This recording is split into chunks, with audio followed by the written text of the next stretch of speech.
Azərbaycan prezidenti İlham Əliyevin altdan İsrailə dəstək verdiyi, cəsus dəstəyi, cürbəcür dəstək verdiyi apaçıq ortadadır. Hələ böyük söhbətlər də var ki, onu İran dilə gətirmək istəmir. Başqa bir cəbhə açmaq istəmir. Bu dəqiqə cəbhə oradır. İranın ikinci bir cəbhədə savaşmaq gücü yoxdur.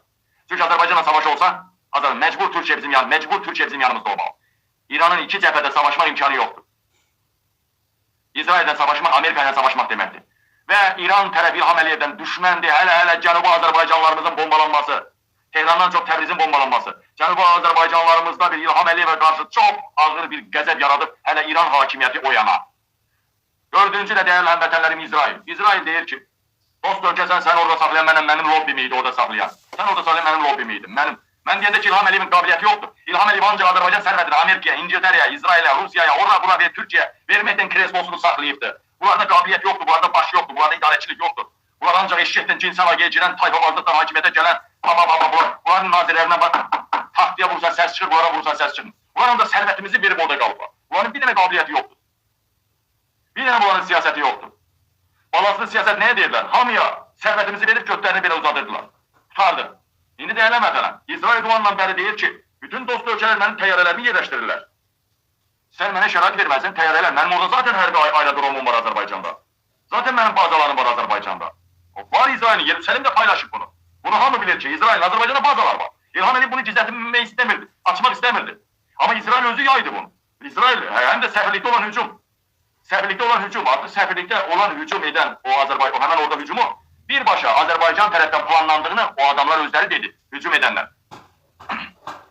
Yəni, İran-Azərbaycan arasında daha da soyuqluq yaratılmaq və bugünkü gündə İsrailin hərbi arsenalına qapılar tam ardına qədər açıq olmalıydı. Bax, İsrail mətbuatı niyə yayırdı Azərbaycanda bazalarımız var, aerodromlarımız var, niyə mətbuat yayırdı bunu? Bir, İsrail mətbuatı demokratikdir, yayır. İki, İlham Əliyev bunu istəyirdi, gizlədə, axırda da Netanyahu'ya mesaj verdi İlham Əliyev. İranın raketlərindən məni qoruya biləcəksənsə, mən dəstək verim. O da İsrail hələ hə demədi. Hə demədi. İndi İsrail bombalanır, daş üstə qalmır hər iki tərəfdə. Bütün iplər qopdu. Mən dedim, bax bu həftənin sonuna qədər savaş bitdi. Bitmədisə İran parçalanacaq, daş üstə qalmayacaq, İran parçalanacaq, aləm dəyəcək bir-birinə. Dəyərləmədənlərim, İsrail o təyyarəni, 3 təyyarə, 5 təyyarəni işəl eləyə bilməz. Üstəlik də Hindistan gəmiləri gəldi, onlar da gəldi Yunanistanın sənədinə, o tərəflərə. Hindistan gəmiləri gəldi, onlar da Çinlə düşməndir. Çinin də elə bir hərbi arsenalı yoxdur. Gəmi bir dənə yoxsa 2 dənə təyyarə daşıyan gəmisi var. Başqa elə hərbi dəniz arsenalı yoxdur. Bir anda Amerika, İngiltərə donanmaları onları batırar. Bir anda, bir saata batırar hamısını. Ona görə o gətirir o gəmiləri oradan ata bilməz. Ancaq samalyotdan, həm oradan buradan gizli şəkildə silah göndərə bilər. O da Sputnik'dən o təyyarəni tutan kimi orada vuracaqlar, onu da göndərəməyəcək. Oradan gələn maşınlar da vuracaqlar. Tırlar da belə gəlməsin. Gəmilər nəyə yığışıb? Çin gəmilərində də daşıyamayacaqlar. İrana sanksiya var. Deyərləmədələr.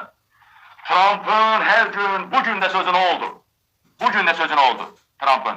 Son sözü Trump deməyini gözlədilər. Dedi ki, İran son şansı var 48 saat, onda 24 saat artıq keçibdir. 24 saat 48 saat şansı var.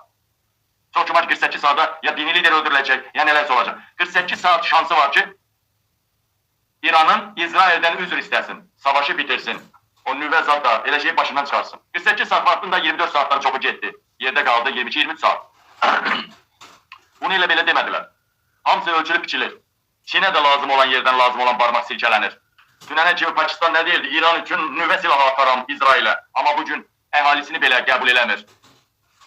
Yaxşı ki, İranın sərhəd bağlı olmayan bölgələri çoxdur. Nəzarətsiz bölgələri çoxdur İranda. Xalq o nəzarətsiz bölgədən qonşu ölkələrə keçir. Qonşu ölkələrə. Dəyərləmədələr, dəyərli soydaşlar. Yəni, həqiqətən kifayət qədər vəziyyət ciddidir. İlham Əliyev artıq dünyada söz sahibi Ukraynanın hədəfinə gəldi. İlham Əliyev artıq Rusiyanın hədəfinə gəldi. Şimdi Rusiya kıskırttı. İlham Əliyev başa düşmür ki, bütün bu oyunlar bir nöqtədən idarə olunur, bir nöqtədən. Sən bir onun qucağına, sən onun qucağına, ona pislik var. Bunlar hamısı bir nöqtədən idarə olunur. Sadəcə onlar da deyir ki, səni kimi adam yaşamamalıdır. Sir dağıdan, onun sirrini buna deyən, Rusiyadan Avropaya su qalıq eləyən, Avropadan Rusiya su qalıq eləyən, hətta bunu aşılan deputatları belə dedi. Bir nətər adamlar bizdən geri Putinə su qalıq eləyir, Putinlə də gəlib bizə su qalıq eləyir. İsrail'dən İrana, İrandan İsrailə. Yəni, balanslı su qalır, balanslı siyasət, balanslı alver, balanslı korrupsiya, sərvəti dağıtmaq, balanslı ölkəni talamaq.